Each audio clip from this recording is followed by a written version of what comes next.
$1,400 a month. That is not a mortgage payment and it is not a car lease. That is what the average American family of four now spends every single month on groceries alone. Not restaurant or takeout, just the food you carry home in bags and put in your refrigerator. And here is what makes that number so quietly dangerous. Nobody talks about it. We obsess over rent increases and we post about gas prices and we compare car payments with coworkers during lunch. But the single recurring expense that hits your bank account every week, 52 times a year with no end date and no payoff, just sits there growing while you swipe the card and load the trunk and drive home without thinking twice. When you actually stop and look at what that number has become and how fast it got there, it changes how you think about every other financial decision in your life. So let us talk about the bill that nobody talks about. Let us start with a woman named Dana, who is 34 years old and lives in Charlotte, North Carolina, and works as a dental hygienist, earning about $52,000 a year. She is not struggling, and she is not wealthy. She's just normal. Back in 2019, Dana spent about $140 a week on groceries for her family of three, and that felt completely manageable. She would do one big Sunday trip and maybe a quick midweek run, and the monthly total landed around $600. Now, fast forward to 2026, and Dana is buying roughly the same items from the same store, choosing the same brands. But that weekly trip now costs between $200 and $230, and her monthly bill has crossed $900, and some months it pushes past $1,000. Nothing about Dana changed. She did not start eating filet mignon, and she did not switch to high-end organic everything. The grocery store changed around her, while she stood in the same aisle buying the same things. And the math is very real. Between 2020 and 2024, grocery prices in America rose roughly 25%. That is not a slow creep. That is a full quarter of your food cost added in just 4 years. And wages during that same window did go up, but not 25% for most people. So the gap between what you earn and what it costs to feed a household got wider, and most people absorbed a hit without realizing how much ground they lost. That $1,400 monthly figure we opened with, Dana is not even there yet, but families of four absolutely are, and most have no idea they crossed that line. Now, most people assume grocery prices are high because of one word, and that word is inflation. And that's partially true, but inflation is just the label, not the explanation. The real question is what specifically drove food prices up faster than nearly everything else. In February of 2026, the price of beef and veal was more than 14% higher than just 12 months earlier. In 1 year, the cost of one of America's most consumed proteins jumped by double digits because the U.S. cattle herd has been shrinking since 2019. Fewer cattle means less supply, but demand never dropped, so prices climbed year after year. Coffee and tea prices surged nearly 12% in 2025 because weather disruptions hit major producing countries around the world.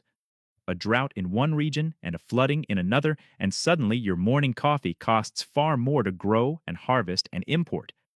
Sugar and sweets rose almost 7%, and non-alcoholic beverages climbed over 5%, and even cereal and bakery products started rising faster than their own 20-year historical average. These are not random spikes. They are the result of a food system built to be efficient but never designed to be resilient. One disruption in one link of the chain, whether a drought in Brazil or a bird flu outbreak in Iowa or a diesel price hike that makes trucking more expensive, and the cost lands directly on the person standing in aisle 7 deciding between name brand peanut butter and the store version. That is how a grocery bill quietly becomes $1,400 a month. Not all at once, but one ingredient at a time. Now let us put $1,400 in context, because that number does not hit you until you stand it next to something people already consider expensive. The average monthly payment for a new car in America just hit a record $767. For a used car, it is $537. Those are big numbers that make people anxious at the dealership. One in five new car buyers is now locked into a payment exceeding $1,000, and people are stretching loans to 7 years just to make the monthly number bearable. But here's what almost nobody thinks about. Even that record car payment is still less than what the average family spends at the grocery store. $1,430 a month on the USDA moderate food plan for a family of four. That is nearly double the average used car payment. And unlike a car, you cannot skip a month of groceries and you cannot refinance your chicken. And there's no 7-year plan to make your food bill disappear. You pay it every week and every month for the rest of your life. A car payment eventually ends after 60 or 72 or 84 months, and then you own the vehicle free and clear. But groceries have no finish line and no payoff date, and the bill just keeps arriving bigger year after year. That's why nobody talks about it. It's not one dramatic event. It's a slow, quiet bleed that people ignore because acknowledging it means admitting there is a massive cost in your life you have almost no control over. If this is the first time someone has put these numbers side by side for you, then you are not alone because most people never see this comparison. If this video is helping you rethink where your money goes, take 1 second and hit that like button because it helps more people find this channel and it helps us keep making videos that break down what everyone feels but nobody explains. All right, let's keep going because we're not done. Now here's where the story takes a darker turn. When food prices rise 3 or 4%, someone earning $150,000 barely notices. They might grumble at the register, but their lifestyle doesn't change. But for someone earning $40,000 a year, that same increase is devastating because food is what economists call an inelastic expense.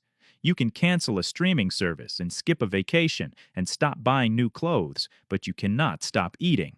And the data is clear about who absorbs the most pain. Households in states with lower median wages, like Mississippi and parts of Appalachia, spend a much larger share of their total income on groceries than families anywhere else in the country. They aren't buying more food, they are paying a bigger fraction of everything they earn just to stay fed. So what do people do when prices keep climbing? They adapt in every way they can. They switch to store brands and buy less meat and start calculating price per ounce on every single item they pick up off the shelf.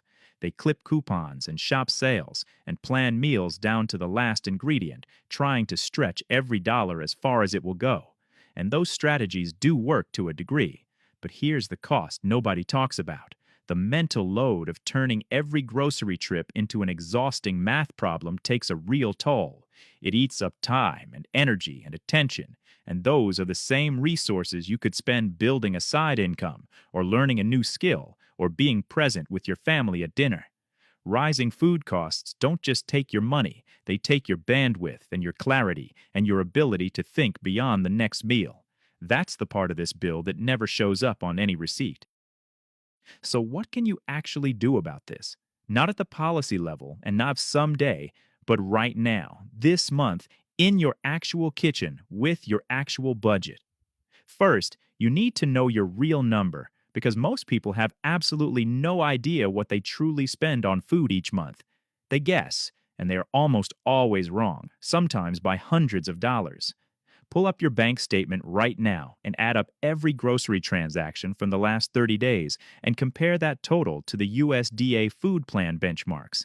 The thrifty plan for a family of four comes in around $950 a month, and the moderate plan sits at that $1,430 figure we have been talking about this entire video.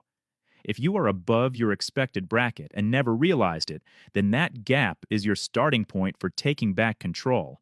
You cannot fix a number you have never actually looked at. Second, you need to audit your waste because according to the USDA, food waste in America runs between 30 and 40% of the entire food supply. That means nearly a third of what you carry out of the grocery store eventually ends up in the trash. The wilted bag of spinach sitting in the back of your fridge, and the yogurt that expired before you ever opened it, and the leftovers you swore you would reheat on Wednesday but never did.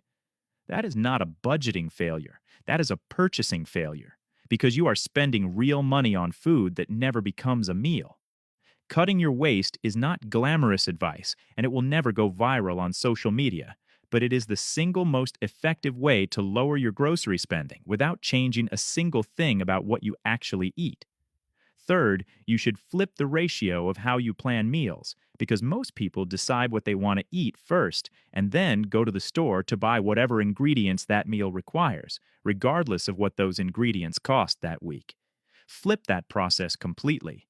Look at what's on sale and what produce is in season and what you already have sitting in your pantry, and then build your meals around those things instead. It's a small mental shift in how you approach the grocery store, but it can realistically cut your bill by 15 to 20% almost immediately. And fourth, treat your grocery budget the exact same way you would treat a car payment. Make it a fixed, firm number every single month, not a rough estimate and not about $400, but an actual committed amount that you write down and stick to no matter what. Because when any line item in your budget is flexible, it always expands without you noticing. But when it is fixed, you find creative ways to make it work, just like you would never casually overpay your car note by $150 and just shrug it off. Give your grocery bill that exact same level of discipline and respect. $1,400 a month. That is the bill nobody talks about. Not because it is a secret, but because it is so constant and so unavoidable that people have simply accepted it like weather or gravity or something you cannot change, so why bother examining it? But you absolutely can change your part of it. Not the system and not the supply chain and not global cattle inventories, but your own corner of it, right inside your own kitchen. Dana, from the beginning of this video, started tracking her grocery spending about 3 months ago. She set a firm monthly budget and she cut her food waste in half, and she started building her weekly meals around whatever her store had on sale that week. She is saving close to $200 a month now. That will not fix the food system, but it changed her life in a very real and immediate way. And that's the thing about money that most people forget. You do not have to fix the whole system to improve your situation. You just have to fix your corner of it. If this video helped you see your grocery bill in a completely different light, then subscribe to this channel right now. We make videos like this every week, breaking down the money topics everyone feels but nobody explains. Hit that subscribe button, and I'll see you in the next one.